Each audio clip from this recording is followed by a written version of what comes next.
este tercer encuentro. Dora, ¿están todos admitidos? ¿Está todo ok? ¿Sí? ¿Podemos dar inicio? Bueno, perfecto. Sí, correcto, doctor.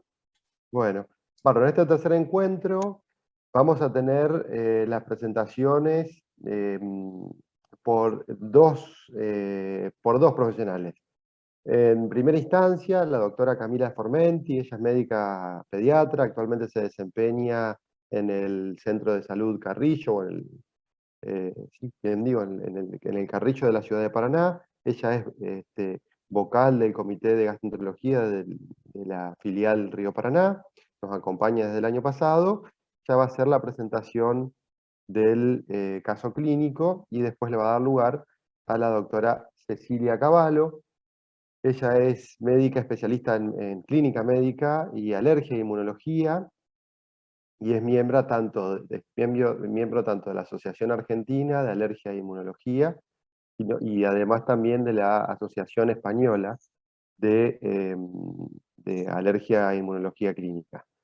Les pediría solamente, antes de dejarlas a las dos profesionales que inicien su exposición, de que se sientan a gusto de poder preguntar lo que deseen. El que no se anime a hacer la pregunta de manera verbal, la puede enviar escrita a través del chat, para que le saquemos todo el jugo posible a la discusión.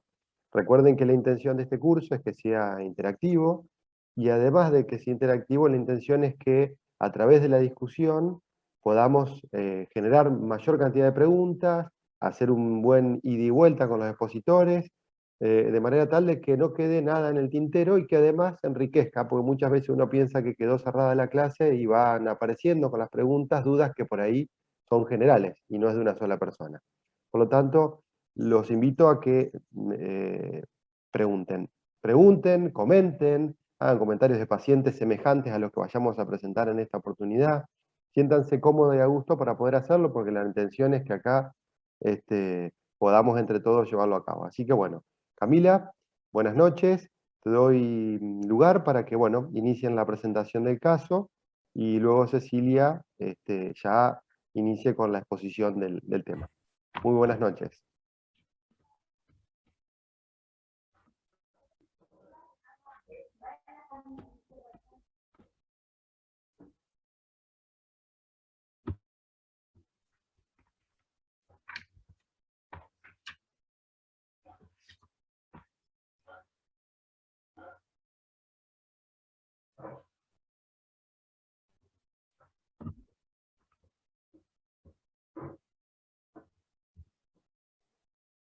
Cami, activa el audio, por favor.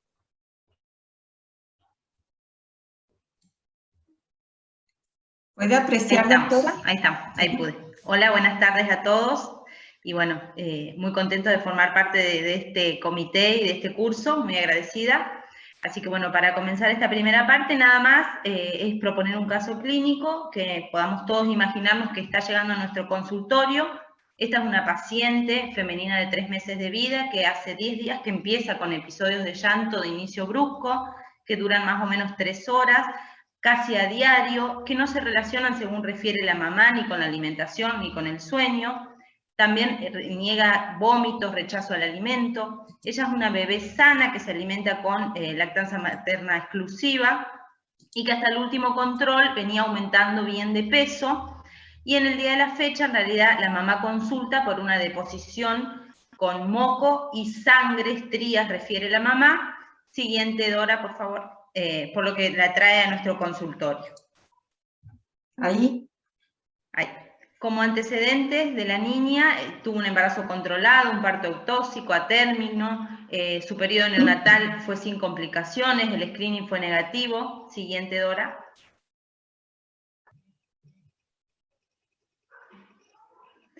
Y en cuanto al examen físico, cuando la estamos revisando en nuestro consultorio, tenemos un peso de 5 kilos, los percentilos para talla y perímetro nos dan dentro de los valores normales, tiene un buen estado general, está bien hidratada, no tiene lesiones en la piel ni en las mucosas, el examen cardiovascular y respiratorio también son normales, La parte abdominal, el abdomen está blando, depresible, no tiene masas ni visceromegalias, tampoco hay signos de irritación peritoneal, si bien es difícil por ahí la valoración de un bebé de 3 meses, pero no impresiona un abdomen doloroso.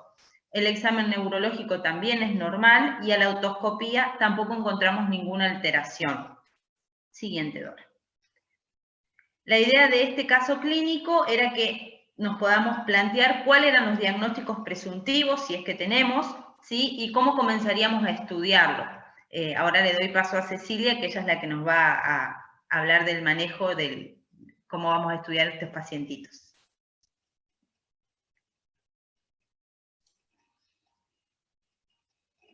Si alguien tiene algo que quiere acotar, algún caso, bienvenido sea.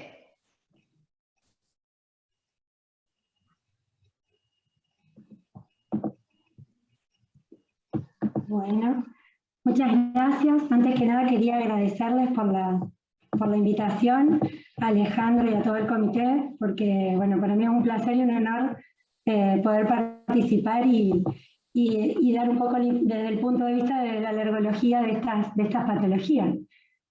Así que bueno, la verdad que es un placer. Si querés, Dora, darme para compartir, ¿ya puedo?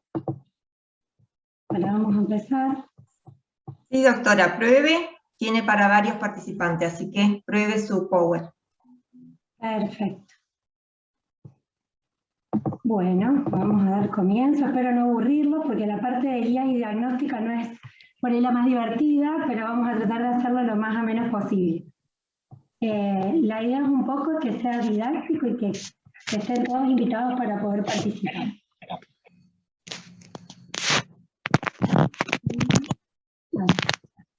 ¿Se ve bien? Perfecto, doctora. Bueno, para empezar vamos a hablar un poco, para organizarnos en la charla. La idea es que sea algo práctico, si bien es un poco aburrido y extenso el tema de las guías y las herramientas diagnósticas, por ahí es todo un desafío. Empezar a hablar un poco de lo que es la introducción, las herramientas que tenemos, o por lo menos que podemos usar para el diagnóstico, guías y consenso, lo que es el desafío oral versus la desensibilización, muy poco lo que es tratamiento y educación al paciente. Para dar comienzo, si bien ya se ha hablado en la charla anterior, muy buena de la doctora, es solamente recordar que es una patología que cada vez está siendo más frecuente, con una incidencia del 1 al 1,2%, pero 700.000 niños nacidos al año con diagnóstico de alergia a proteína de leche. Este es el último boletín informativo del 2019 que se hizo la Asociación Argentina de Alergia, donde se había hecho un relevamiento donde niños menores de 3 años, un 6 a un 8%, y 50% tenían un diagnóstico incorrecto, lo cual acá nos hace replantearnos un poco a todos, en el sentido de decir, bueno, ¿realmente estamos haciendo bien las cosas o no? ¿Y qué pasa con estos pacientes muchas veces o no subdiagnosticados o mal diagnosticados? En cuanto a lo que son los alimentos, vamos a hablar específicamente de la leche, pero de los sospechosos de siempre, la leche y el huevo son los más comunes, son más frecuentes en niños, pero también no tenemos que olvidarnos del trigo, la soja, los frutos secos, sobre todo pescados y mariscos en adultos. Pero en el caso nuestro vamos a hablar de la leche. Es importante recordar y tratar de saber bien diferenciar lo que es una hipersensibilidad a lo que es una alergia. ¿Por qué? Porque uno cuando quiere buscar o estudiar estos pacientes tenemos que tener en claro qué mecanismo es el que lo está produciendo, porque muchas veces confunden y yo creo que la fisiopatogenia y entender bien estas enfermedades nos ayudan sobre todo en qué herramientas vamos a utilizar. La hipersensibilidad es cualquier tipo de síntoma y o signo que se reproduce o se inicia tras la exposición de un estímulo, ya sea un alimento, una medicación, un alérgeno ambiental, y a una dosis tolerada por sujetos normales. Generalmente la alergia es la pérdida de tolerancia, algo que antes uno toleraba y a partir de un momento el cuerpo lo empieza a reconocer como extraño.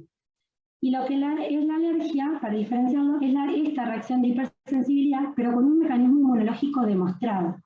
Porque un paciente puede estar sensibilizado a algún alimento, pero no quiere decir que al consumirlo le genere una respuesta inmunológica. Lo cual eso es lo que tenemos que tratar de demostrar o que sea muy probable que nosotros podemos demostrar. Y estos mecanismos son o mediados por la inmunoglobulina E o no mediados por la inmunoglobulina E, como hablamos en las clases anteriores de las diferencias clínicas que se manifestaban. La proteína de leche de vaca es la responsable de la mayoría de las alergias alimentarias, sobre todo en menores de 1 año. Y este aumento de prevalencia es cada vez más por distintas cuestiones, tanto ambientales, por cuestiones de alimentación, del aumento de las cesáreas, y el consumo temprano, tanto de antibióticos, que eso cambia la microbiota intestinal, como también de consumo de fórmula. En cuanto a lo que es conceptos erróneos o malentendidos, no todas las reacciones adversas son relacionadas con la ingesta, muchas veces, porque pueden tener una naturaleza alérgica, como no. Es importante definir los mecanismos no inmunológicos para evitar diagnósticos erróneos, sobre todo dietas restrictivas y costos innecesarios, tanto en el sistema de salud como en la familia y en las restricciones que se hacen a aquellos niños. Y en esto un poco lo que tenemos que pensarlo. ¿Cuándo debemos sospechar su existencia? O lo que uno por ahí se plantea, ¿cómo podemos hacer un diagnóstico adecuado? ¿Y cuáles son las medidas de tratamiento? ¿Y cómo seguimos a estos pacientes? En cuanto a lo que es los mecanismos, no voy a andar, pero sabemos que los mediados por IgE, el eosinófilo, el mastocito y la histamina son los que generalmente predominan. Esto es importante recordar porque cuando uno después va a hacer análisis más específicos, es siempre tener en claro qué es lo que estamos buscando. Y en los retardados, o más tardías, o no mediadas por IgE, hay una inmunidad celular, hay citoquinas preinflamatorias y citotoxicidad directa, que son mucho más inespecíficos, entonces ahí también cuestan más a la hora de estudiarlos. En cuanto a estos mecanismos, como vimos, los mecanismos alérgicos mediados por IgE pueden ser urticaria, síndrome de alergia oral, enteropatías, esofagitis, eosinofilia, dermatitis atópica, dermatitis de contacto, para diferenciar de cuestiones metabólicas como la intolerancia a la lactosa o alteraciones por algunos medicamentos como la cafeína u otros alimentos que contienen otras toxinas, los sulfitos, que son mecanismos no alérgicos. ¿Por qué un poco de énfasis en esto? Porque es importante, primero para hacer un diagnóstico concreto y por otro lado para entender la severidad. ¿Qué es lo que por ahí yo siempre veo que el paciente cuando viene a la consulta es, ¿tengo diagnóstico o no? Porque muchas veces me dicen, me hicieron los análisis y da negativo, o me da positivo, pero mi nene toma leche, que es una pregunta que uno muchas veces el paciente mismo se la hace y ahí está el desafío de llegar a un diagnóstico. Y por otro lado, en aquellos pacientes más severos, donde sus cuadros de alergia pueden llegar a comprometer la vida del niño, es si entienden realmente cuál es la severidad que tienen. Y también nosotros como médicos evaluar qué riesgo de anafilaxia tiene, qué cuadros sistémicos y cuándo es importante que estos pacientes tengan algún otro tratamiento asociado de mayor severidad. Bueno, en cuanto a las herramientas diagnósticas, hay muchas. Yo creo que en este sentido tenemos muchas que tomar, pero por sí solas ninguna hace un diagnóstico correcto. Por eso siempre es importante la asociación. Mientras más pruebas tenemos, más nos ayudan sobre todo a orientarnos y a poder clasificar estas enfermedades. Tanto la historia clínica como el laboratorio, las pruebas cutáneas, la prueba de provocación oral, que es el gold estándar, y estudios por endoscopía y biopsia. En cuanto a cómo empezamos a interrogar a estos pacientes, ¿qué es lo que es importante recabar? El cómo, el cuándo, el dónde, el cómo. Siempre una historia clínica detallada es la que más nos va a orientar. Yo creo que el 80% del diagnóstico se hace con la historia clínica. En cuanto al interrogatorio, por un lado tenemos que interrogar en base al paciente y su historia familiar, al alimento y a cuáles son los síntomas que prevalecen. Al paciente, ¿por qué? Porque no es lo mismo un paciente que tiene antecedentes de atopía, de hermanos con asma o padres con asma, que ellos hayan tenido antecedentes de broncoespasmo en la infancia o de una dermatitis atópica severa o rinitis alérgica. Todas estas presencias de comorbilidades a nosotros nos hacen pensar sobre todo un perfil inflamatorio TH2 y con un patrón ya con una carga genética más importante. Evaluar siempre el estado nutricional, sobre todo la curva de crecimiento, si bien este niño puede llegar a tener este diagnóstico, bueno, está creciendo bien, viene con los percentilos, aunque a veces no son tallas altas o pesos grandes, pero siempre la curva va en ascenso. hay que descartar que no haya algún otro síntoma asociado que uno pueda hacer un diagnóstico diferencial. Pero es muy importante evaluar el paciente en general. En cuanto al alimento, si hay un alimento sospechoso, en el caso de la leche, lo que tenemos que ver es primero identificar si es ese el único alimento. Porque muchas veces estos diagnósticos lo empiezan a aparecer a partir de los 6 meses o cuando dejan la lactancia materna, si es antes. Pero a veces se confunde porque también ingiere leche y huevo o otros alimentos, entonces ahí también es el desafío de decir, bueno, identificar cuál es el alérgeno que lo está causando, cuál es la presentación, si el alimento es en fresco, el alimento es cocido, porque muchas veces cambian las proteínas, ya sea las altas temperaturas hidrolizan las proteínas de la alergia, entonces a veces toleran a temperatura más alta y temperaturas al natural no. La cantidad ingerida, la tolerancia previa y posterior, porque siempre el paciente para hacer una reacción alérgica tiene que estar sensibilizado. ¿Qué quiere decir? Que ya haya estado en contacto con ese alérgeno. Y sobre todo las reacciones cruzadas. Esto no es tan común en niños, pero nosotros en adultos vemos muchos, sobre todo en el síndrome de alergia oral, que hacen reacciones cruzadas por proteínas como las LTP o profilinas, que son proteínas que se encuentran también en los pólenes y también en algunos alimentos, como el látex, el kiwi, los cítricos. Entonces el paciente, como está sensibilizado a los pólenes, hace reacción cruzada con alimentos. Y no es que es alérgico al alimento, sino que es por reacción cruzada.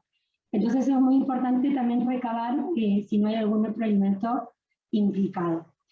En cuanto a alimentos ocultos o contaminantes, es otra del interrogatorio. Y bueno, y en cuanto a los síntomas, no dato menor, la relación temporal de la aparición de los síntomas y sobre todo la ingesta del alimento, la gravedad, y mientras más rápida es la reacción, uno ya sabe que las reacciones cada vez van siendo más graves. El tiempo transcurrido, sobre todo las reacciones inmediatas, cuando es mediada por la IgE, como es una reacción histaminérgica, son muy rápidas. Cuando son reacciones tardías, puede aparecer 2 o 3 días de haber consumido el alimento. Por eso también a veces es más difícil hacer en el diagnóstico en las no mediadas por IgE, porque las reacciones demoran un tiempo en generar clínica. Y también es muy importante preguntar si el paciente había hecho deporte o había tomado alguna otra medicación antes, porque a veces son cofactores que gatillan, como el ejercicio, en pacientes adultos la toma de AINES, son gatillantes para la alergia alimentaria. Entonces, uno evitando el desencadenante, se tolera el alimento. Cuando terminamos de interrogar, que nosotros nos vamos orientando, tenemos una guía que me pareció muy práctica, todavía no está validada en la Argentina, pero se usa mucho en otros países, y esto yo creo que lo pueden tener todos en el consultorio, porque es un sistema de puntuación para ver qué probabilidad de que el paciente tenga alergia a la proteína de leche, que solamente con hacer preguntas y la clínica que tiene el paciente en ese momento. Sirve tanto para ver probabilidad de la enfermedad, como también para ver evolución. Cuando uno va haciendo una dieta de exclusión o quiere ir viendo controlar, se vuelve a hacer el mismo score y en base a eso uno tiene un puntaje, donde se evalúa, por un lado, la clínica, sobre todo las no mediadas por IgE, el llanto, la irritabilidad. En cuanto a la severidad, se le pone un puntaje del 0 al 6. Otro de lo que se evalúa es la regurgitación, que se evalúa en cuanto a los episodios, dependiendo de la cantidad y frecuencia de sus episodios, lo mismo, un puntaje de 0 a 6. Otro de los ítems que se toma es la escala de Bristol, que es para ver las deposiciones, cómo son sus heces, sobre todo cuando estamos sospechando mediadas por no mediadas por IgE. Dependiendo del tipo característica de las heces, se le coloca la puntuación. El eczema atópico, siempre un paciente con una dermatitis atópica severa o esos niños que ven en el consultorio que no resuelven, que tienen cuadros y brotes, siempre hay que sospechar alergia alimentaria, porque van casi, le diría, un 80% asociado. Muchas veces con intolerancia al trigo o celiaquía posterior, sobre todo porque se sensibilizan con las cremas de avena. Y por otro lado, descartar alergia alimentaria, que muchas veces es el gatillante. En cuanto a eso del eczema, se hace un puntaje del score, y en cuanto a síntomas respiratorios, si tiene asociado, sobre todo en los IgE, los síntomas, que se hace una severidad, un puntaje de 0 al 3. el puntaje total es de 0,33 puntos. Ya un puntaje mayor a 12 nos está sugiriendo que hay un diagnóstico probable de alergia a proteína de leche de vaca. O sea que uno simplemente haciendo pequeñas encuestas al familiar, en el caso de los niños, podemos estimar o llegar a un diagnóstico estimativo. Y en base a eso vemos qué conducta tomar. En cuanto a lo que es laboratorio, no es de primera línea, siempre el interrogatorio sobre todo que nos orienta, ahí es donde nosotros vemos, y tenemos laboratorio general, hemograma, recuento de eosinófilos, sobre todo esto nos ayuda para ver el perfil de la respuesta inflamatoria que tiene, una IG sérica total. La IG sérica total no tiene tanta valor predictivo, sobre todo más en lo que es alergia alimentaria, pero uno lo puede ver en cuanto a lo que es la marcha tópica y el patrón genético de carga. Una IgE sérica y una IgA transglutaminasa. Eso es lo que es general. Y en cuanto a lo que es específico, el dosaje del RAS o la IgE específica para cada alérgeno, las proteínas de la leche que nosotros dosamos en frecuencia, que es la que generan la alergia a proteína de leche, es la caseína, la alfa-lactoalbúmina y beta-lactolobulina. En verdad el alérgeno es BOD de 4, de 5 y de 8. Son los más frecuentes y sobre todo la caseína es el más alergénico. Estos diagnósticos ya siendo un poco más viejos, porque uno ahora no son tan específicos. Lo que más ayuda actualmente es el diagnóstico molecular por proteína. O sea, realmente nosotros vemos qué proteína es la que lo está generando y eso te da un porcentaje de qué grado de alergenicidad tiene. Y es por Immunocap. Todavía en Argentina yo creo que todavía no hay ningún equipo que haga diagnóstico molecular, que tenga Immunocap. Pero bueno, en algún momento llegará. Y el test de activación de basófilo es otro estímulo que se ve la respuesta del basófilo frente al alérgeno, dosándole un anticuerpo de la membrana. La IgE específica, cuando nosotros pedimos los RAS, tiene mucha mayor sensibilidad cuando tiene las pruebas cutáneas. Cuando está acompañado de un análisis in vivo, el laboratorio in vitro tiene mayor peso, porque un RAS positivo no descarta ni hace diagnóstico de la patología. Y muchas veces nos pasa que el paciente viene y dice, mirá, me dio el RAS al huevo, pero yo huevo como. Y bueno, ahí es como que hay uno hasta desorienta y el paciente a veces como que no entiende por qué le da negativo el RAS y él es alérgico. Siempre cuando sospechamos mediados por IgE es lo ideal pedir los RAS. A veces uno también los pide porque las obras sociales las piden, pero uno sabe en la práctica, si nosotros estamos sospechando una patología no mediada por IgE, seguramente los RAS nos van a dar negativos, salvo que sea un patrón mixto. Entonces a veces confunden o la interpretación no es tan fácil de hacerlo. Por eso no se desanimen si vienen RAS negativo y ustedes tienen la sospecha clínica, o pasa al revés, que el RAS es positivo y uno quiere descartarlo con las pruebas. En cuanto a las pruebas cutáneas, lo que se realiza es en el consultorio, tenemos el prick test, que es lo que habitualmente hacemos, que es el gol estándar para ver la respuesta mediada por IgE. Se hace la lectura a los 20 minutos y en el antebrazo se ponen los alérgenos, en el caso de alimentos de la leche se pone la caseína, la alfa-lactoalbúmina y la beta-lactolobulina. Es de bajo costo, tiene alta especificidad y baja y alta sensibilidad. La lectura de la pápula tiene que tener una pápula por lo menos de 3 milímetros para uno hacer el diagnóstico de que sea positivo. Esto, si pueden ver, estos son nenitos del consultorio, ambos pacientes reales, y miren la respuesta que tiene. Este nene le había dado, no llegaba a los 3 minutos de haberle hecho el PRI, la pápula con todo el eritema. Uno lo que mide es la pápula y el eritema que se genera. A mayor diámetro de pápula, más alergenicidad podría ser. Es excelente valor predictivo negativo, o sea, si da negativo uno se queda tranquilo que no está mediada por IgE, y una alta sensibilidad, un 70 o un 100%, pero baja especificidad. Bueno, los que les decía intentan lo que es la testificación cutánea, la pápula nosotros nos dice a medida que más grande sea la pápula y acompañado con el dosaje sobre todo de IgE específica, más diagnóstico presuntivo tenemos. Digamos que el PRIC positivo nos ayuda. ¿Qué pasa? Muchas veces esto, cuando uno hace el PRIC, da una sensibilidad, sobre todo lo que es a cítricos, que uno puede decir, bueno, es alérgico, pero no, puede ser que uno esté sensibilizado y al ingerir el alimento no genere síntomas. Por eso siempre es importante correlacionar con otro estudio. En cuanto a lo que es el prick to prick, como le decía, tenía que medir más de 8, y estas son las respuestas que se obtienen, y es importante sobre todo para las reacciones cruzadas. Y con respecto al test del parche, sirve para estudiar las reacciones tardías. En este caso, lo que nosotros tenemos que pedir, o cuando hacemos un parche, o solicitamos mandar al especialista para hacer un parche, es cuando nosotros estamos sospechando una respuesta no mediada por IgE. Porque muchas veces el PRIC, para cuando son mecanismos no IgE, da negativos, porque la respuesta no es por la inmunoglobulina. Por lo cual, cuando sospechamos reacciones tardías o celulares, lo que tenemos que hacer es un parche. Es un procedimiento que se realiza en la espalda del paciente, sobre el dorso, se pone con la cámara de film el alimento, y también se puede hacer con el alimento fresco, en el caso nuestro hacemos los antígenos, y se puede hacer en el momento con una lectura de 48 horas o de hasta 96 horas, dependiendo de la clínica que tenga.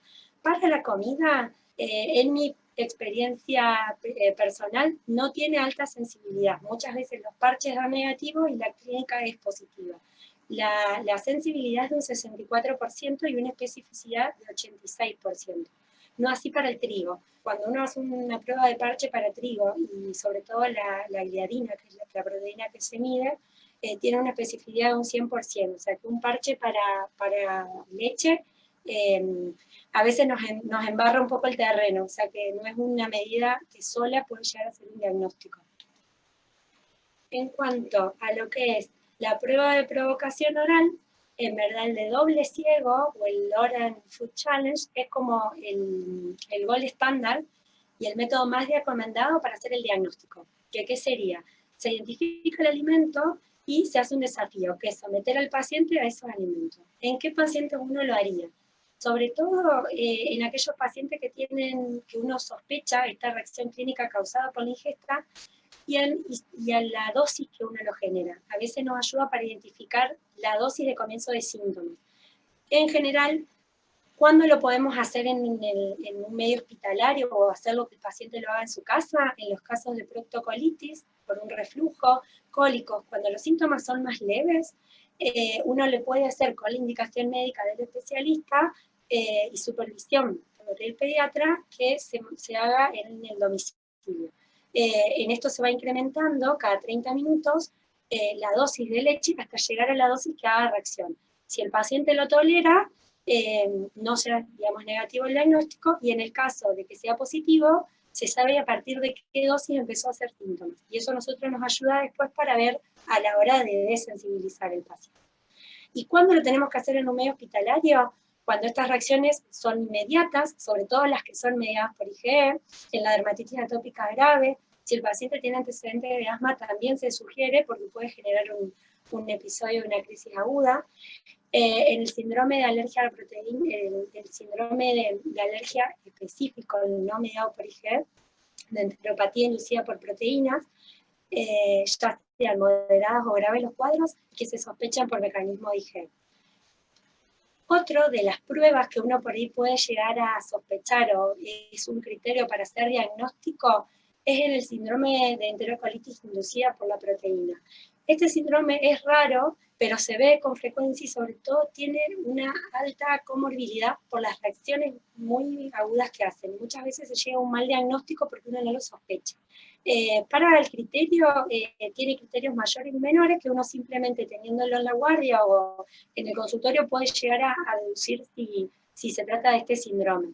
Es una patología no mediada por IgE, pero muchas veces se asocia con patrones mixtos o tiene síntomas con ausencia de síntomas cutáneos, solamente digestivos, con vómitos entre la primera y segunda hora de la ingesta. Son vómitos muy importantes que llegan hasta desnutrir al paciente, pueden llegar a ser un shock hipovolémico, con una palidez marcada, generalmente terminan internados y a veces el diagnóstico cuesta ver de diferenciar si es un cuadro de gastroenterocolitis por otras causas, o piensa en un shock anafiláctico, pero no se asocia con urticaria ni cuadros de angioedema o broncoespasmos.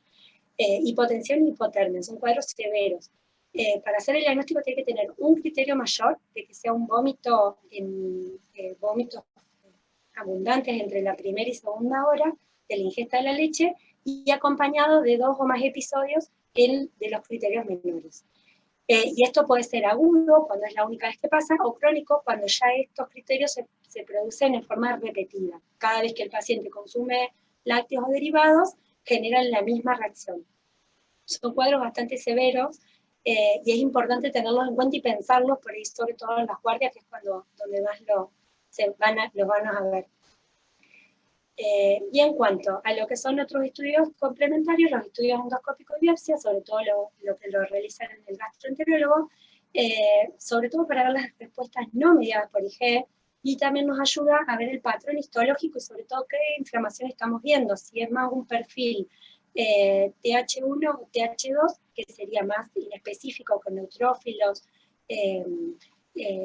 histocitos, a diferencia del TH2 que es más eosinófilos. Esto sobre todo a nosotros nos orienta cuando hay eosinófilos, y uno puede pedir que se vea por campo, mientras más eosinófilos por campo se encuentren, por lo menos más de 20, uno lo orienta a pensar en una patología alérgica, ya sea una esofagititis eosinofílica o una colitis eosinofílica.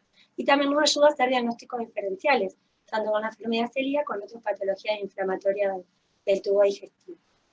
Bueno, para no aburrirlos, porque esto se está haciendo más largo, hay algoritmos, diagnósticos y guías que se usan para hacer esto. Uno tiene que tener en cuenta que todos estos estudios que nosotros tenemos, métodos diagnósticos por sí solos no sirven.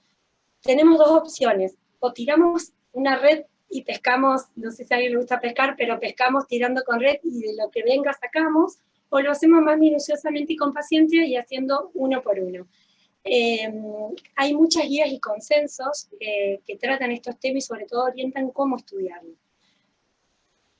Yo lo que voy a plantear es, sobre todo en cuanto a lo que es estas patologías, el trabajo en equipo es fundamental. Yo creo que si no hay un equipo que contenga a estos pacientes y lleguen, no se llega ni al diagnóstico correcto ni a la contención y continuidad en el tiempo que requieren estos pacientes.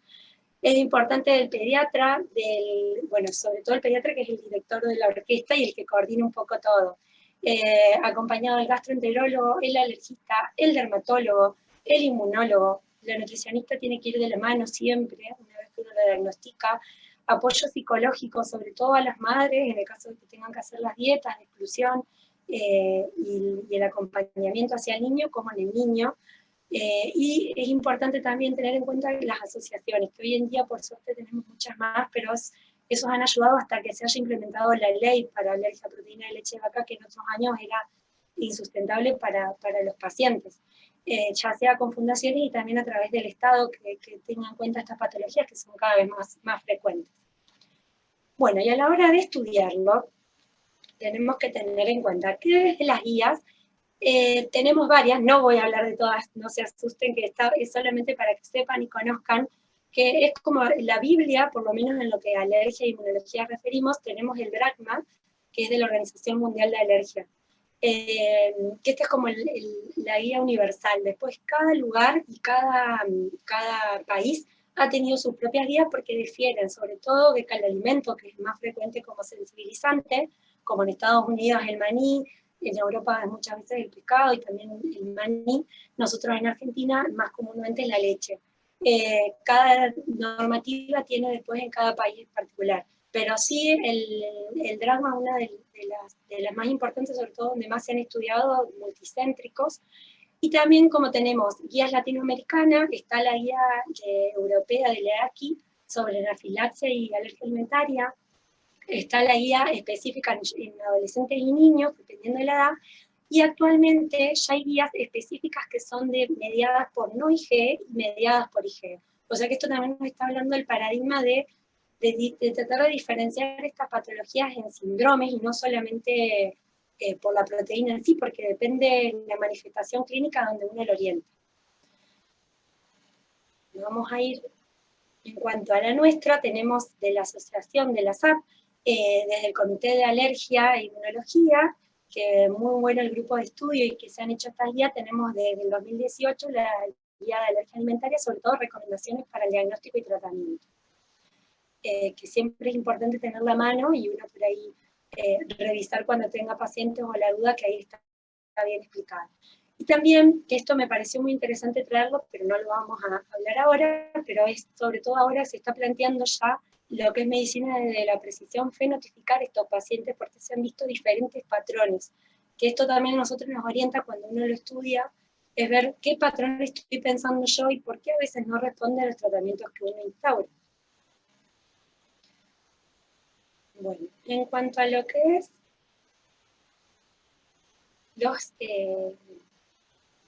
scores o que uno puede hacer los algoritmos diagnósticos, sospechamos alergia a proteína de leche. Hacemos todo el interrogatorio, le hacemos en el consultorio el score, nos dice que tiene 35, entonces ahí decimos, ¿qué hacemos? Lo sospecho. Primero, en el consultorio lo que uno puede hacer es hacer una dieta de eliminación. En el caso de que el niño sea un lactante materno exclusivo, lo ideal es fomentarla que continúe con la alimentación materno exclusiva y hacer una dieta de exclusión en la madre. Es importante enseñarle y explicarle lo que más se pueda, porque muchas veces uno da por sentado que entiende que la dieta es exclusión de leche y quizás sigue consumiendo otros lácteos en forma de yogur o manteca o derivados. Entonces siempre es importante tomarse unos minutos y explicar bien.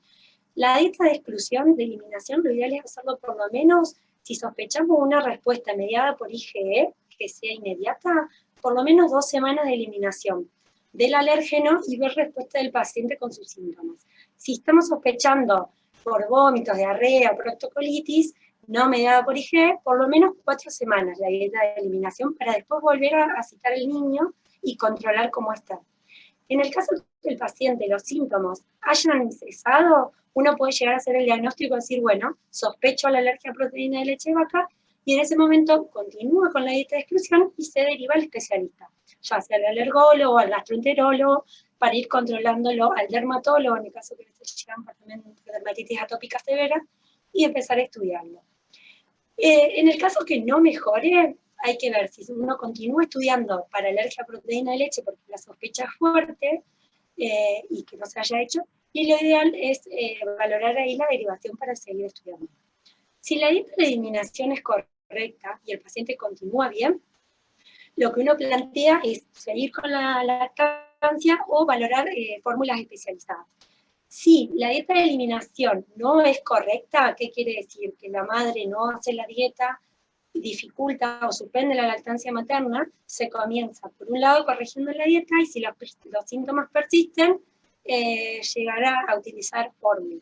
Lo ideal, yo siempre digo que lo mejor es la alimentación materna, sobre todo por todos lo que mejora la probiótica, todo lo que es la microbiota intestinal y lo que mejora, y muchas veces es rotundo el cambio que hacen los chicos. Pasa que es muy difícil de hacerla. Yo tuve 2 niños con alergia a proteína de leche de vaca y sé lo que es, y realmente hay que tener mucho acompañamiento a las madres porque llega a un punto que uno a veces hasta los desborda, y ahí también se plantea cuánto daño le está haciendo una madre que no está bien ni físicamente porque baja mucho de peso, le limita mucho en el consumo de alimentos, hasta también de la cuestión vincular con el niño.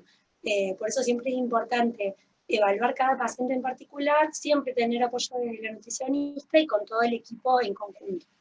Si el paciente continúa sin síntomas, lo que nosotros hacemos es reevaluar. Se sigue con la dieta de eliminación y se reevalúa a los 3 meses. En el caso de que no, de que el paciente no mejore, no siga con síntomas, o uno quiere ver que no sea solamente la leche, que haya otro alimento asociado, lo que se sugiere es hacer una prueba cutánea, o parche en el caso de sospecharlo no mediado por IgE. Si la prueba cutánea da positivo, se hace el diagnóstico y se continúa con el tratamiento. Si la prueba cutánea da negativa, en este caso se pide la IgE específica y uno ahí ve asociación de la prueba cutánea con la IgE específica. Si la IgE específica da positivo y tiene sintomatología asociada, se hace el diagnóstico. Si la IgE da negativa y el padre te refiere, cada vez que come leche se brota, cada vez que come leche hace una urticaria, uno lo que tiene que hacer es el challenge, que es el desafío. Ese es el cual estándar que hace el diagnóstico. Se hace, dependiendo de los casos, como dije, progresivamente, y el paciente, a medida que genera el síntoma, se suspende la prueba. Si da positiva, se diagnostica alergia a proteína de leche de vaca, y si da negativa, se sigue estudiando de otras asociaciones, pero no asociadas a eso.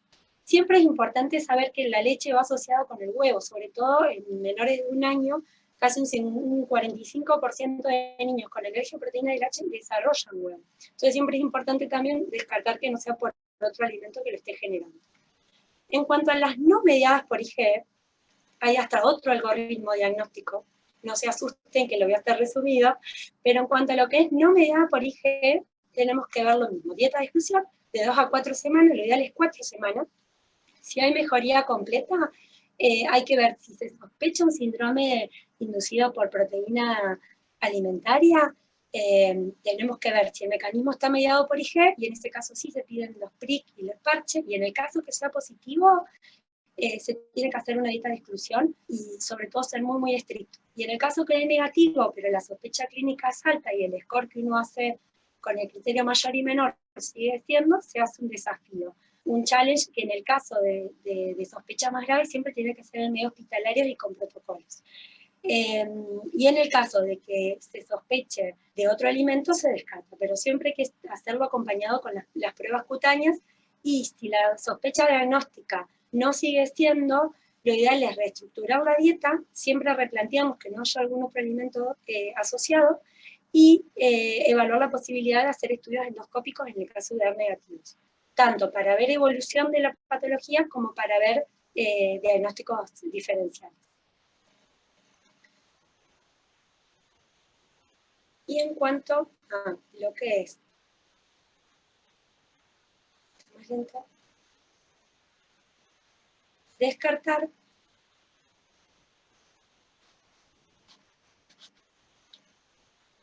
tenemos que ver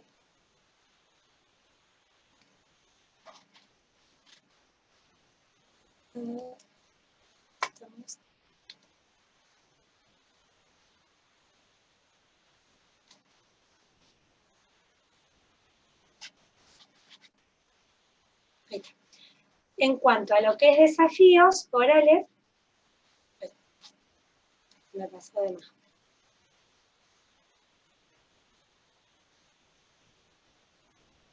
En cuanto a lo que es ahora, una de las preguntas que uno nos hace, bueno, hacemos el diagnóstico, el chico empieza con la madre y la dieta, o empieza con la fórmula,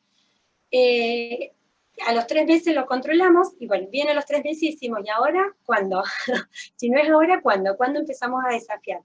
¿Qué es lo que se sugiere?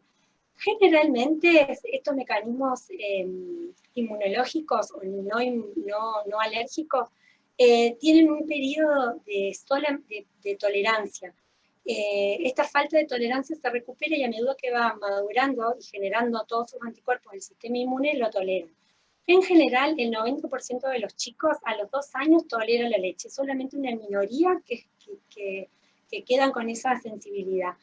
Lo cual en eso siempre hay que replantearnos de cada 3 a 6 meses volver a provocar el niño. En las formas leves, reflujo gastroesofágico, cólicos, estreñimiento, lo ideal es a los 3 meses desafiar y ver la tolerancia.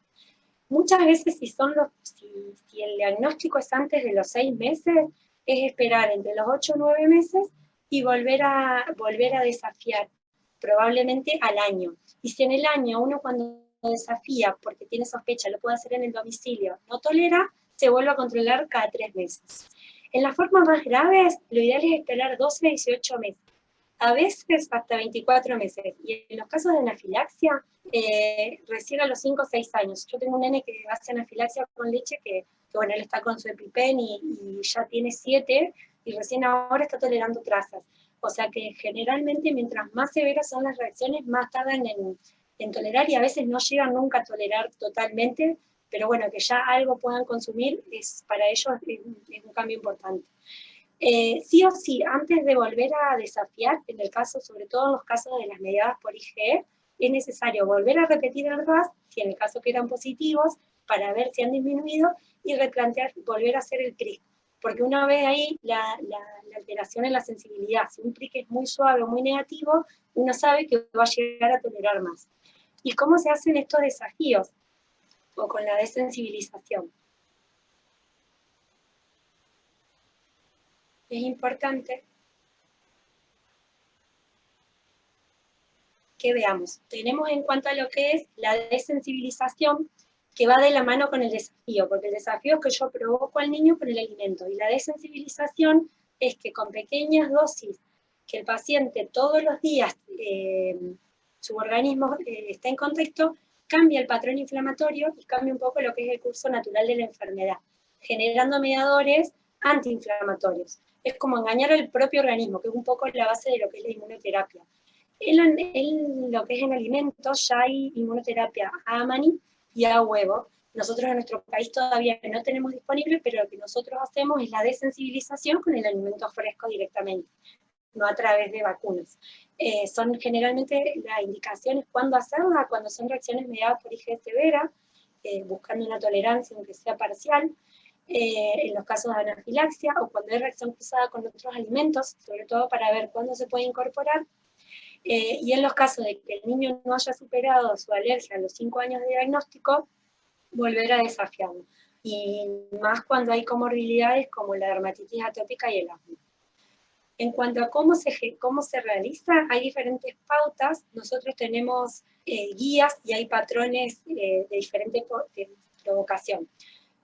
¿Cuál es la limitación? Es el tiempo, porque lleva casi, dependiendo de la pauta que uno use, puede llevar de hasta 2 meses la leche y el huevo hasta 4 meses de desafíos.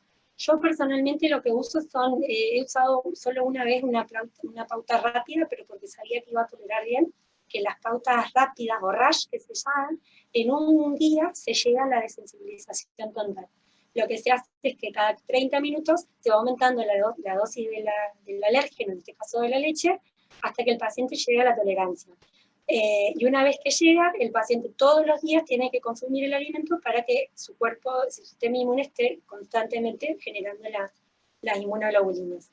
En los desafíos lentos son más seguros, ¿por qué? Porque no se necesitan hacer internados, el paciente lo puede realizar en su domicilio, pero es trabajo de hormiga. Día a día, el pequeño cantidad. Una vez por semana se va subiendo la dosis, que eso sí se hace en control en el consultorio, o en los casos más severos en medio hospitalario, y una vez por semana se van aumentando. Dependiendo del alérgeno, están protocolizados la dosis que se llega, y el paciente, una vez que tolera, se libera la dieta.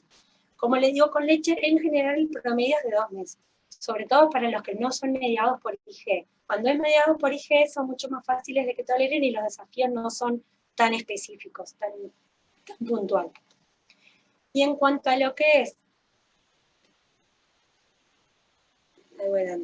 que decía un poco lo que es este trabajo de hormiga, pero realmente un chico que llegue a tolerar 15 mililitros, quizás para otros pacientes no es algo importante, pero para uno y el paciente sí. Esto es un poco la estadística de pacientes que hemos sensibilizado con terapias agrupadas, que es el protocolo Cluster. De 12 niños sensibilizados a leche y huevo, 10 toleraron, 2 llegaron solamente a tolerar trazas, que uno es uno de estos nenes con anafilaxia, pero la madre me dice, por lo menos ahora, si él consume una galletita, yo sé que no va a tener que salir a colocarse el EpiPen, y realmente es un respiro, sobre todo en niños más grandes. Con huevo, 11 niños han tolerado, y 1 está en protocolo de trazas. Y en cuanto a lo que es niñas, de 5 niños desensibilizadas, 3 toleraron ya con alta de la alergia, 2 con trazas, y con huevo 4 y 1 con trazas. Realmente es un desafío, y yo siempre propongo que uno tiene que generar que también interese, y que el paciente, los papás sobre todo, le saquen el miedo, más cuando son cuadros severos, que por ahí es lo que más limita y altera hasta la calidad de vida de toda la familia, porque es una cuestión hasta de miedo de no saber qué comer, no poder ir a eventos sociales, de que el niño en la escuela haya que ir a hablar a las escuelas, y hay que sobre todo fundamentar mucho el tema de educar tanto al niño como a la familia y al entorno, algo que es tan común y hoy en día se ve tanto. Esto es algo que pongo en relación de un niño que bueno, ahora está desensibilizado y me manda a la mamá un mensaje de que lloró porque iba a pensar que iba a poder comer de vuelta su postrecito, que él estaba por una dermatitis atópica severa ya hace años, y realmente es pequeños pasos, grandes cambios. Siempre hay que plantearlo y tenerlo como una alternativa en estos pacientes. Y ya para no ir aburriéndolos tanto, vamos a seguir en cuanto a lo que es las leches, eso lo vamos a dejar para después, pero siempre hay que pensar desde de las alternativas que tenemos, los aminoácidos, dependiendo de la patología, mientras más severos sean los cuadros, como primera línea, una leche a base de aminoácidos. En cuadros de proctocolitis no mediadas por IG, en el caso que no sean las reacciones severas, lo ideal es extensamente hidrolizado, con o sin probióticos, y a medida que uno va desensibilizando, lo ideal es que después el niño llegue a tolerar leche entera común, no deslactosada, porque muchas veces terminan siendo intolerancia a la lactosa por no estar en contacto. Que eso lo vamos a dejar después para la parte de nutrición. Y en cuanto a la educación, yo creo que es una de las herramientas más importantes que tenemos que tener y trabajar en equipo, porque esto realmente es un equipo, sobre todo el paciente, el papá, a la familia, ver que hay cambios, ver que también hay pacientes que están con la misma patología, hay varias redes, sobre todo siempre yo digo que uno tiene que tomarlo como una referencia, porque también se ve de todo y cada realidad de niños es diferente. Pero está la red Inmunos, que lo organizaron los padres de alergia a proteína, que fueron los que llevaron a cabo la ley, como guías de padre y talleres para la familia, para los médicos, para todos, y acompañar un poco estas patologías muchas veces no tan dimensionadas. Y para ir finalizando... Justamente desmechar esto. Pero acá la doctora Claudia Jekyll pregunta, en un caso semejante, con dermatitis atópica y curva estacionaria de peso en el último mes, parece que tuviera 3 meses, ningún síntoma de diarrea o deposiciones con sangre. Entiendo que la pregunta viene si la dermatitis atópica, a propósito del caso que ustedes presentaron, por eso decía de seguir con estas preguntas. A propósito del caso que ustedes presentaron, ella habla de uno semejante, justamente con dermatitis atópica y peso estacionario y sin nada más. Y que además no había tenido diarrea ni deposiciones con sangre. Un poco creo que es reafirmar o postular esta posibilidad de alergia a las proteínas de leche vaca. Sí, para ver, sobre todo, mirá, lo que es la dermatitis atópica, si no mejora, cuando uno le hace las cremas, la hidratación, los antialérgicos, siempre hay que sospecharlo. Porque eso igual hay que, digamos, llevarlo de la mano también con el dermatólogo, pero hay que sospecharlo porque es uno de los factores que más gatilla. Y más si tiene comorbilidades como broncoespasmo, rinitis, antecedentes familiares de atopía. La dermatitis atópica con la alergia alimentaria están muy asociadas. Entonces, sobre todo en los primeros 3 años de vida de los niños. A mí me ha pasado de que llegan pacientes severos que uno les hace las pruebas y le da leche, huevo, trigo, así como puede ser y el chico tampoco reaccionaba. Uno después hace la dieta de eliminación y si hay una asociación clínica, de mejoría clínica con el PRIC, se saca el alimento, si no se vuelve a reintroducir, porque si no también puede pasar de que estén sensibilizados a otros alérgenos y no es que realmente sean los que le gatillan el eczema. Pero uno ve que cuando hacen la dieta de exclusión, su eczema mejora un montón. Su dermatitis la va a tener siguiendo, pero sí. Y ojo con esto de la celiaquía, porque estamos viendo muchos niños que se sensibilizan por piel por las cremas de aveno. Entonces, el uso constante desde bebé con la crema de aveno, yo creo que la reacción que hacen es por una dermatitis de contacto, termina siendo. Por la misma se sensibilizan con la avena y después terminan, no sé si el mecanismo que la celiaquía va a ir, no se sabe todavía bien, pero uno ve muchos pacientes con dermatitis atópica severa y celiaquía. Es más, yo tengo un paciente grande que es celíaco y también de chiquito con dermatitis atópica, que ahora está con un biológico, y él me decía, dice, yo toda la vida tuve dermatitis, pero la intolerancia a la celiaquía me la diagnosticaron a los 10, 15 años recién. Y era por las cremas de avena, él se ponía y se brotaba más. Siempre que estudiar. Bien, reafirmando un poquito esto, de que lo dijiste recién, respondiendo a la pregunta, nada más para que reforzarlo, un poco es, ¿cuándo? Porque si no pareciera de que siempre la dermatitis atópica y la alergia a las proteínas de leche vaca podría ser en cualquier edad. Me parece que está bueno reforzar que sobre todo los primeros 3 años de vida, donde uno sobre todo debe pensar en que una dermatitis, un atópico severo, sobre todo manifestado con su dermatitis en piel, pensar en alergia. Digo porque muchas veces pasa que si bien es más raro y puede pasar, pensar en que un paciente con una atopía severa en piel, sobre todo, buscar alergia a los 6, 7 años, que me ha pasado a ver pacientes, y la verdad es que por ahí no está mal, pero no es lo más frecuente. Sí, No es lo más frecuente. en menores de 3 años, claramente la asociación tiene que estar bien marcada. Sí, O al sí, menos sí. pensarla y buscarla. Un poco la Y también ver después con aeroalérgenos, porque también a veces son alérgicos al polvillo, a los ácaros, y eso le activan la piel. Yo siempre digo, un prick no se le niega a nadie, es algo simple y a veces ayuda. Pero bueno, ahí está hay que respondiendo sospechar.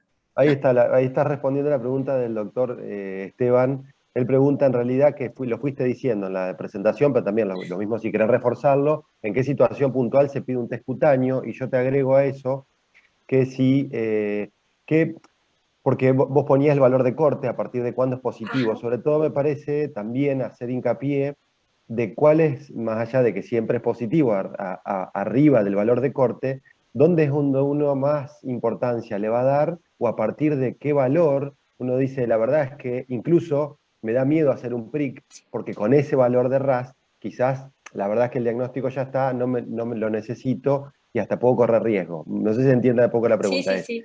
la Sí, importancia y cuándo, y sobre todo decir, bueno, pues muchas hasta veces dónde yo pasan estos RAS grado 1, grado 2, que un poco preocupa mucho a la familia, pareciera que viene sí, muy bien para la obra social justificarle algo, porque parece que siempre quiere el RAS, incluso para las que no son mediadas por IgE, sí. pero uno tiene que saber traducirle a la familia qué es lo que dice esto, y si ese grado 1, grado 2, que también ya lo dijiste, necesita o alguna prueba más. Me parece que está Claro. bueno que lo puedas reforzar. Sí, muy buena la pregunta. En verdad el test se puede hacer a cualquier edad. A veces viste que estaba el concepto que no, a partir, lo que es aeroalérgeno generalmente es mejor a partir de los 4 años, pero porque llevan más sesiones de sensibilización. Pero lo que es alimento se puede hacer desde que nace, en verdad. Del día 1 de nacido, si uno lo sospecha, lo puede hacer. Obviamente que mientras más edad tenga, a veces es más específico que dé positivo. De todas formas, ¿cuándo lo pediría? Yo no lo pediría de primera línea, digamos, primero lo veo en el consultorio. Yo no soy pediatra o clínica, pero sí me pasaría de decir, lo veo en el consultorio, sospecho una alergia alimentaria. Hacemos el desafío, o sea, sacamos el alimento, en el caso de estar con fórmula o lactancia materna, y reincorporarlo. Se saca 2, 3 semanas y se reincorpora. Si al reincorporarlo mejora y yo ya le hice el diagnóstico, tenés 2 opciones.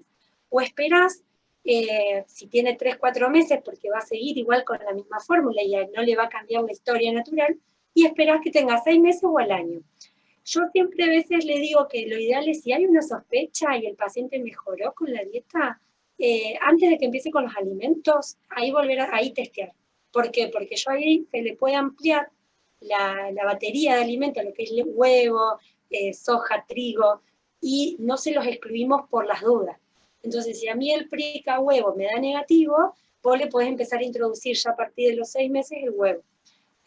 Mejor siempre lo que es horneado o cocido para que tolere mejor. Y lo mismo si da positivo, porque si da positivo ya sabemos que no, entonces lo mantenemos un poco más, y yo ya estaba hablando de un paciente polisensibilizado que tiene 2 alimentos. Y si el paciente viene bien porque está con lactancia materna, y al año también nos sirve porque ya ahí podemos ver si sí o no. A veces pasa que llegan al año, cuando por ahí me ha pasado a hacer los prick y les da unas pápulas y me dice, no, pero ahora ya tolera bien. Entonces digo, bueno, menos mal, porque lo que hubiera sido a los 6 meses seguramente hubiera sido peor. Pero lo ideal es, si es menor de 6 meses, se puede esperar hasta que empiece con el alimento y ahí se estudia. Ya sea en el caso de sospecha para pruebas cutáneas o con el gastroenterólogo para controlarlo más que nada cuando son no mediados por IgE. Y en el caso de que ande bien, se hace el diagnóstico y cada 6 meses se va controlando. Y los prick se pueden repetir recién o al año del diagnóstico o cuando antes que uno lo vaya a desensibilizar, que vos digas, bueno, voy a probar a ver si tolera, y ahí lo desafías. Le haces el prick porque el prick nos orienta a esto. A mayor pápula, más severidad de reacción tiene. Y después se dosa el eritema.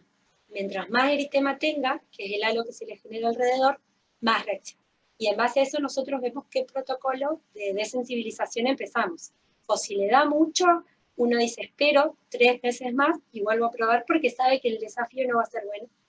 O haces a modo de trabajo de hormiga realmente, porque me ha pasado que 2 mililitros de jeringa de tuberculina todos los días y la madre te dice, me está gastando, pero no, 2 mililitros, a la semana 4 mililitros, y así va tolerando, y de esa forma es como que gradualmente llega a la tolerancia, pero también Bien. nos orienta en eso.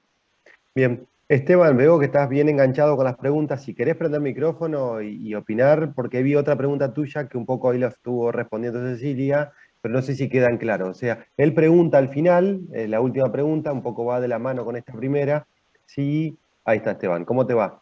Si las pruebas, los RAS, justamente lo podés hacer en menores de un mes, y acá yo quiero hacer, él dice de un paciente que es severo, sin síntomas digestivos, sobre todo dermatitis, entendiendo que más tendiendo a una alergia mediada por IgE grave. Y ahí, antes de responder, 2 segunditos, Esteban, ahí te doy lugar. Antes que eso, preguntarte, Ceci, si alguna vez viste un paciente menor de un mes con una respuesta mediada por IgE severa. Bueno, me parece que esa es la primera pregunta que hay que hacerse, porque es muy raro, Esteban, que creo que eso tiene que quedar como dato, es que es muy raro que encuentres una IgE en menor de un mes. Eso es extremadamente poco frecuente, mucho más frecuente en una retardada. Tal cual, es rarísimo. Entonces, la verdad que no. Sí he visto no mediadas por IgE que empiezan con los proctocolitis, sobre todo cuando son neonatos que han estado con antibióticos y fórmula, lo primero que hacen es la no IgE. La IgE generalmente a los 3 meses y recién a los 6 meses lo empieza a generar el niño. Pero ojo, la sensibilización la hacen a través de la madre y la sensibilización está. A mí me ha pasado con mi primer hijo que tuve que hacer la dieta de exclusión y yo me sacaba y frizaba.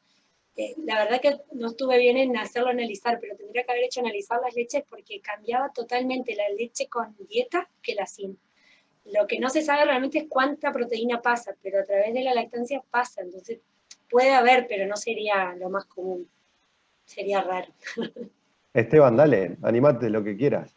Sí, no, este fue un pacientito, en realidad un recién nacido de término, un embarazo controlado, con un peso adecuado, que a los 15 días de vida comienza con lesiones en piel, con dermatitis en la región, en rostro, también una dermatitis del pañal importante, con irritabilidad, no tenía deposiciones con sangre, sí muchos síntomas de reflujo, por momentos vómitos, alimentado con lactancia materna exclusiva, una buena progresión de peso, es decir, hasta el mes, no hubo problema con eso, pero sí muy sintomático en ese sentido, irritable continuamente, por momentos deposiciones con moco, otras no, un poco por ansiedad de los padres, se interconsultó con gastroenterología, se comenzó una dieta de exclusión con la madre, y por un poco de ansiedad también de los padres se solicitaron los test. Por eso pregunto antes, tan precozmente en el mes o antes. Cuando lo hacen, veo positivo a todo. Eso es lo que llamó la atención, digamos. Hay que ver, claro, eso te iba a decir, por la edad, y hay que ver la dermatitis, porque muchas veces cuando son muy extensas las dermatitis no se pueden hacer el prick, porque no tenés zona sana. Claro. Y a veces son pacientes como están con cremas con corticoides, no ayudan en el diagnóstico. Es raro que tan chiquitito se le haya hecho. Sí se puede hacer, sobre todo cuando uno sospecha anafilaxia o urticaria, y dermatitis generalmente a los 2-3 meses ya sí dan positivos y uno los ve. Ojo que no sea ningún otro, porque si a los 2 semanas de vida, 3 semanas de vida empieza con una dermatitis, hay que ver que no tenga algún otro sistema o alguna inmunodeficiencia o alguna alteración de la barrera cutánea más inflamatoria, que no haya algún síndrome de otra causa, digamos. Pero sí, ¿y antecedentes de atopía tenía? Por directos de los padres, no. Ni familiares. Ni hermanos tampoco, ni nada. No, justamente la hermana muy chica, así que no. Claro. Sí, hay que ir siguiéndolo, a veces hay que ver si no es una histocitosis, es como que en estos pacientes te diría que estaría bueno que esté también de la mano con una dermatóloga para ir viendo la evolución, porque de tan chiquitito es raro. Parte de la pesquisa neonatal normal, en ese sentido, claro. todo normal, pero, no nada raro fuera de... Lo que hay que pensar, como es mucosa, viste, digestivo, piel y respiratorio, que no haya alguna falla local, pero está bueno que lo hayan estudiado, y en ese que le dio todo, él estaba con lactancia o está con fórmula. Y ahí estaba con lactancia. Después, muy difícil el tema de la dieta y la sintomatología del bebé se pasó a un hidrolizado extenso. Con eso el bebé aparentemente mejora, digamos. Por eso también está esa duda si realmente Claro. es Y una alergia mantengan... a la leche de vaca o es otra cosa, Sí. digamos. Sí, sí. Mira, a veces es difícil y yo digo mucho, a veces tantas herramientas no ayudan o te desorientan. Quizás en esto es ver evolución y respuesta clínica, porque la clínica es soberana y cuando vos le escribís la dieta, empieza con la dieta, generalmente mejoran si es por eso. Si no, hay que seguir estudiando y reevaluar después de vuelta de reintroducir. Y Yo, los RAS lo mismo, a los 3, si no 6 me meses acuerdo habría que mal y repetir. estamos hablando del mismo, creo que es un paciente que yo pedí que lo viera inmunología incluso, que había sido derivado del interior. No, se manejó acá nomás, en Gualeguaychú. No se derivó a... Ah, ok, no, hubo uno en el Hospital San Roque, en la NEO del Hospital San Roque, muy parecido a lo que me estás contando de Concordia, y yo pedí que lo viera inmunología justamente porque me llamaba mucho la Claro. atención. Y respecto de los RAS, solamente para acotar una cosa más, si bien esto es más de Ceci, de Gise y No, demás, pero de todo. sobre todo me parece remarcar la sensibilidad del método es alta, pero la especificidad es muy baja. No. Por lo tanto, en un paciente, vos lo que me estás contando hasta ahí, yo pienso que una retardada antes de cualquier otra cosa, y después voy a pensar, por más que las RAS me den positivo, porque hay que ver en qué valores dieron positivo, y sobre todo en un paciente que tenés compromiso digestivo, porque tenías diarrea, cacas mucosas, tenías irritabilidad, tenías enfermedad por reflujo. Digo, me da la sensación, y una dermatitis atópica, pero tranquilamente puede ser justamente mediada por células y no por IgE.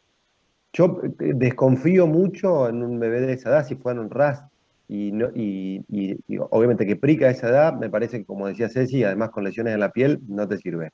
Y RAS, desconfío mucho del positivo, mucho a esa edad. La verdad, dejaría, como decía Ceci, empezás tratamiento, pues no te va a cambiar, tratamiento lo vas a hacer igual de lo que te dé.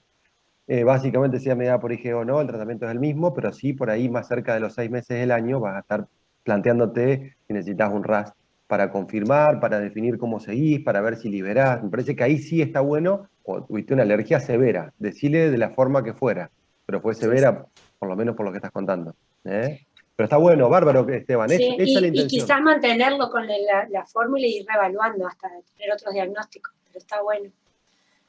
Después Claudia vuelve a preguntar un poco sobre lo mismo, que está buenísimo que hagan este tipo de preguntas porque se refuerza lo mismo. IgE pido en los primeros meses de vida, solo prueba de supresión, un poco lo que estábamos charlando, no sé si querés agregar algo más. No, está bien. En verdad la IgE, lo ideal es pedirlo, si uno sospecha, si es lactante menos de 6 meses, quizás no tenga, mejor es no pedirlo, primero hacer el PRIC. Se hace el PRIC y si el PRIC da positivo, se puede pedir o no, porque directamente uno lo sigue con el PRIC y la clínica. Y si es negativo el PRIC y sigue la sospecha, ahí se pide. Pero no es como primer año. Yo generalmente las pido al año recién, si ya tengo PRIC antes, y ahí me orienta más. Y después se vuelve a pedir antes de desafiar. Cuando yo digo, bueno, ya es hora de que empecemos a comer, ahí se desafía. Ale, respecto a eso, ahí justo veo que una pregunta, Analía Linares, Eso te que iba a decir. dice, eso, porque justo que decía de la sintomatología. En verdad sí, mientras más grave sea la sintomatología, una anafilaxia, uno más, digamos, respeto le tiene que tener, porque los síntomas y mecanismos son inmediatos. Entonces es raro que un chico que haya hecho una anafilaxia con leche, si vuelve a estar en contacto, haga una urticaria. Lo más seguro es que vuelva a hacer la anafilaxia. Entonces, cuanto más gravedad son los síntomas, el pronóstico y la evolución difiere, porque muchas veces, no tanto en la evolución, porque la alergia la va a seguir teniendo, pero la tolerancia, seguramente en ese paciente no sé si va a llegar a tolerar un vaso de leche. Yo con este nene que tengo dos nomás con anafilaxia, con EpiPen, porque han hecho shock anafiláctico. Este nene era leche y huevo, ya huevo tolera, empezamos con desensibilización a huevo a los 5 años, y ahora tiene 7, y leche tolera trazas, o sea, si come una galletita de la hermana, si come una galletita de la escuela, no va a ser una anafilaxia. Por eso siempre yo digo, mientras más severos son los síntomas, más respeto hay que tenerle, y sospecharlo, ¿no? Porque a veces pasa que uno no lo sospeche y tampoco se lo plantea, es como todo, si no lo pensamos, no lo estudiamos. Y lo otro, Ceci, me parece también de la mano de eso, de siempre pensar en que estos que son graves, paradójicamente vienen tomando, este es el típico que se diagnostica después de los 6 meses, por eso le decía a Esteban recién que es raro de que tan chiquito. Tan chiquito. Tal Este es cual. el que típicamente empieza con lácteos y ahí te hace, y sin embargo la madre venía sin ningún tipo de Sí. dieta, comiendo lácteos regularmente, hablando siempre de mediada por IgE.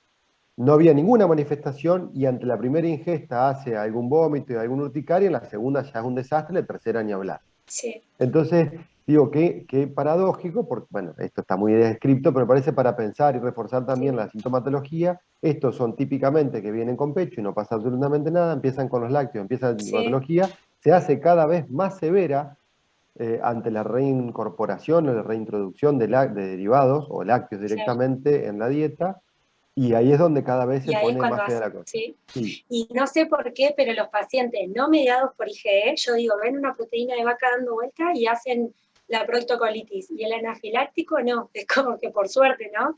Pero son a veces mucho más sintomáticos y más sensibles los no mediados por IgE, por suerte con menos severidad, que los que hacen con anafilaxia. Pero si, por ejemplo, uno lo sospecha y el paciente hace urticaria a los 8 meses, incorporamos yogur, porque estaba con lactancia materna. A los 10 meses te hace un broncoespasmo porque justo comió un helado de la abuela que le dio. Y vos pensaste que pudo haber sido, decir, bueno, una urticaria a los 6, un broncoespasmo a los 8. Sospechalo porque quizás cuando saque el pecho y empiece con formas te va a hacer una reacción más severa. Entonces siempre es importante no solo, digamos, la urticaria, sino los cuadros respiratorios y gastrointestinales, de diarrea y vómitos, en los que son IgE mediados, digamos. Por suerte son menos, cada vez es más de mediados por IgE. Sí, pero sí, tal cual. Y son los mediados por IgE hasta los 7, 9, 10. Bueno, ayer vino un chiquito que seguimos 9 años y seguimos atrás de lo Sí, mismo. sí Pobrecito. generalmente no toleran. Igual ahora hay muchas corrientes nuevas y yo un poco estoy más en esa corriente de desensibilizar. Porque hay un montón de alternativas y aunque sea poco, el paciente le es un montón porque le cambia la vida. Y es más, se está usando con terapia biológica, que es la anti-G, para los cuadros severos se desensibiliza con eso. Que yo justo ahora tengo un nenito con una urticaria que está con anti-G y es alérgico a la proteína de leche, así que vamos a empezar a ver si tolera más. Pero bueno, es todo un tema. De todas formas, yo creo que cada caso hay que verlo y a veces el diagnóstico, yo digo, siempre lo tiene el pediatra primero, el paciente y el pediatra. Y también a veces los falsos diagnósticos, porque el paciente te dice, no, es con eso y quizás nada que ver, es otra cosa y uno no lo está pensando. Bien. Acá Andrea Castro pregunta un poco algo se había hablado en la charla de Fabri. Niños con antecedentes de hermanos con alergia a la proteína Está de leche bueno. vaca, si se requiere leche como complemento, siempre hay que Mira, comenzar con hidrolizado extenso. no, mira, en verdad no hay nada explícito. Sí lo que recomiendan las guías es, si uno tiene antecedentes de atopía, la madre, hay antecedentes de alergia a proteína de leche de vaca en uno de los hijos, se recomienda, hay guías que recomiendan y guías que no. Esto es como un poco déjelo a su criterio. Pero lo que sí se recomienda es el aumento, y eso sí está en el DRACMA último autorizado, está que el aumento de consumo de derivados de pescado en la madre, más de 480 miligramos por semana, favorece, es como un factor protector para evitar sobre todo la atopía, tanto a la sensibilización de vuelta a la proteína de leche o la dermatitis atópica. Que es muy importante la alimentación materna en el embarazo, sobre todo en el último trimestre, fomentar el parto natural, no cesárea, porque sabemos que la cesárea es otro factor de riesgo, evitar fórmulas, si se puede, y en el caso que se tenga que dar fórmula, se recomienda una parcial hidrolizada hasta los 4 meses. Y a partir de los 4 meses que se libere, porque si vos tampoco lo expones, mientras más tarde introducís el alimento, el paciente genera resistencia porque no lo conoce, entonces puede generar anticuerpos. Por eso antes era que hasta el año se hacía dieta de los alimentos alergénicos y ahora se sabe que si el paciente no tiene antecedentes de atopía ni otra patología asociada con alergia, lo ideal es mientras antes se introduzca el alimento, mejor, porque mejor lo va a tolerar, porque todavía no hizo sus IgG. De Ceci, todas formas, dos sí. cosas, perdón. Yo no, Andrea, no sé si esto hace referencia a qué tipo de alergia, si era tópicos de la familia o si era una alergia mediada de las proteínas de leche vaca, mediada No por dice qué, por proteína de células. leche, Alergia con a antecedente de la proteína de leche hermana. vaca. No, digo porque esto hasta el año pasado, si yo mal no recuerdo, seguían un poco en contradicción las guías europeas con las Sí, americanas. Las europeas diciendo esto hasta los 4 meses y las americanas un poco no sí, avalando demasiado. sí. Diciendo, bueno, si sos alérgico, mostrámelo. Entonces Déjelo me a su parece, criterio. claro. Entonces Bueno, a digo, mí, sí, perdón, sí. no, dale, dale. A mí me pasó, mi primer hijo fue alérgico a la proteína de leche, con el segundo hice todo el omega, le di parcial, no tuvo nada, con la tercera ya me agarró cansada, no hice nada, y ella también hizo con su reflujo severo, su proctocolitis. Yo creo que es un poco también ver cada caso en particular, pero no hay nada, como decís, Ale, no hay nada, hay guías que avalan y guías que no. Yo creo que fomentar la alimentación materna y no tener miedo porque no es algo que se hereda y no lo van a tener los otros hijos. Son condiciones genéticas y ambientales y de cada vez más. Ahora, viste, se está fenotificando cada paciente, entonces como que no hay nada estandarizado. Pero sí se sugiere, por ahí sí se hace, que sea con parcial. Bien, la doctora Claudia Jekyll pregunta si la dieta a la madre es solamente lácteos o algún otro alimento. No, dieta, en el caso de que sea alérgico el niño. Sí, entiendo de que sí. Sí, si el chico es alérgico, sí, la dieta tiene que ser estricta de la madre y del niño en el caso que esté con lactancia. Y derivado de todo. La soja hace 90% de reacción cruzada con la leche. Entonces siempre lo que se aconseja es evitar soja y leche. Pero la soja es por la reacción cruzada, no porque sea alérgico a la soja. Y lecitina de soja muchas veces pueden llegar a tolerar traza, pero bueno, si se hace la dieta se recomienda evitar. Y si uno empieza a ver, todo tiene leche. Todo. O sea, cuando empezás a ver los etiquetados, realmente no sabemos qué comemos. El otro día leía el etiquetado de un vino y decía que tiene leche. Entonces digo, ¿cómo puede explicarse que un vino tenga leche? Es como que yo creo que lo ideal es que recomendarle a estas madres que se asesoren con nutricionistas, que no se vuelvan locas porque las guías y las redes tienen mucha información, pero a veces también cuando uno está tan perdido te sentís hasta más desahuciado. Entonces decir, bueno, a ver, ¿cuáles son mis posibilidades? Y yo lo que hacía era mucho casero, fomentar la alimentación más saludable y buscarles alternativas y sí derivados de leches vegetales, como ser la de almendra, la de arroz, la de avena casera, que es súper económica y es tolerable. Sobre todo el vino cuando toma vino toro, doctora, porque un buen Sí, vino no le pone proteína de no, leche. era bueno, era bueno. Le saqué No foto a la sé. etiqueta para ponerlo en la charla, pero no llegué, pero era bueno.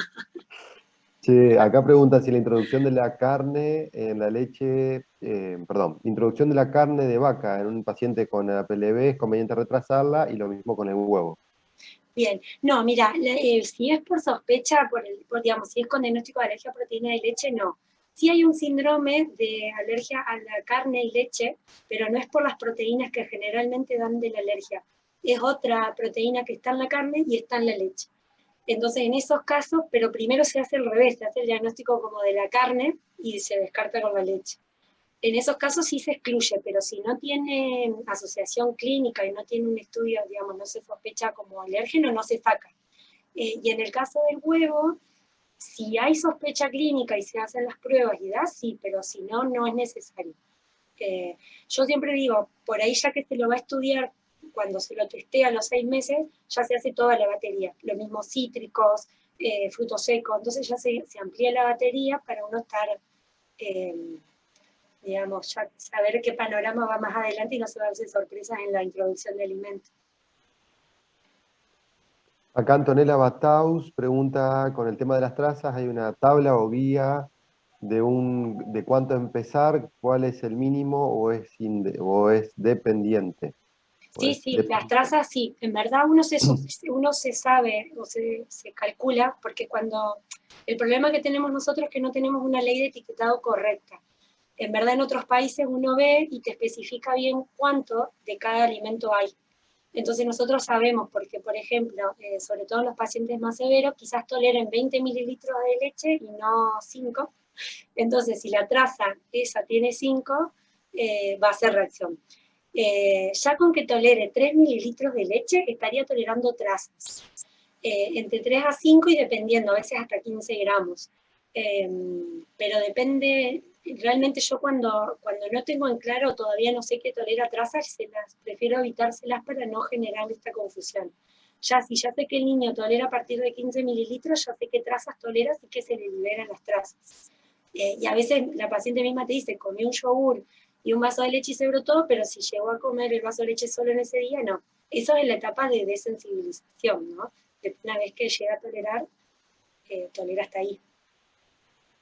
Bien. Pero sí, hay que desafiarlos. Perfecto.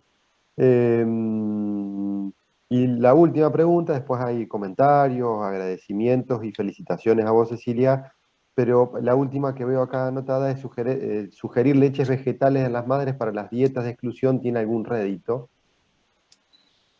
Sí, yo creo que sí, porque la verdad que sobre todo el que consume muchos lácteos, cuando te hacen la dieta te sentís como que te falta algo. Y en cuanto a lo que son los alimentos, hay que a veces tener cuidado porque las que son almendras, si no se sabe todavía por los frutos secos, puede llegar a ser, pero con la variedad que hay, sí, lo ideal es suplementar y siempre hacer suplemento con calcio. A la madre, en el caso que esté haciendo la dieta, suplementar con calcio, y en el niño lo mismo. Si el niño se alimenta a base de fórmulas vegetales, se da calcio para suplementar la alimentación, digamos, por la cuestión nutricional. Pero sí, lo ideal es tratar de no complicarle las vidas, digo, porque ya demasiado complejo lo tienen, entonces darle cuestiones sencillas, la leche de avena, que es muy fácil para armar, que se hace con un vaso de avena con 1 litro de agua, para hacer torta, todo lo que sea preparado anda muy bien y se tolera bien.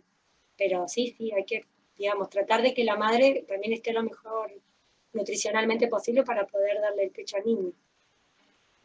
Bien, y un poco eso, lo que pone Beatriz acá al final, un poco se enojó acá y nos cagó a pedo, es un poco eso, sí, está bien, Bea, está perfecto, en realidad no son leches, pero sí creo, como dice Cecilia, que ayudan un montón para la elaboración, sobre todo, Sí. cuando querés hacer algo, viste, realmente No, querés qué utilizarla. desafiante.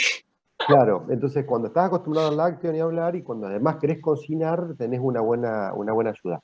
Obviamente No que hay que suplementa, suplementar, eso, pero tal cual, no es un cambio de una por otra y obviamente hay que suplementar calcio y vitaminas y demás, sí. pero bueno, está bueno de que existan opciones, sobre todo, al menos para sentirse bien Sí, y comiendo lo que es, algo. claro, y lo que es fórmula en polvo, yo a veces me ponía el café con leche, la de mis niños, y era la verdad que era muy pesada, pero no se puede hervir tampoco, entonces si es para hacer una torta, no se puede usar las leches de fórmula. Entonces en esos casos te ayudan mucho las que son de origen. Después es una elección. Yo siempre digo, la leche obviamente que estamos acostumbrados nosotros a una cultura que consume mucha leche, pero los nutrientes los tenemos de un montón de otros alimentos. Sí fomentar obviamente la buena nutrición y la lactancia materna sobre todo, pero bueno, darle pequeños tips para mejorar su calidad de vida. Bueno, perfecto. Preguntas no hay más. La verdad me gustó esta vez que hubo mucho más preguntas, así que me parece que la doctora Cecilia Cavallo va a hacer las siguientes charlas, las siguientes 2 que Ah, quedan, las va a dar ella si hay más preguntas. no, siguen Eh, excelentes las disertantes, no, por favor. sí, Disculpen los problemas de conexiones, suelen pasar, pero bueno. Ceci, no sé si quieren redondearlo del caso, un poco para cerrar, No, era como para pero hacer, pero yo creo que estuvo lindo, ya se habló de todo. Vamos a... un poco lo que pensaban plantear con el caso se ha ido preguntando, Sí, digamos. sí. No, muy bien.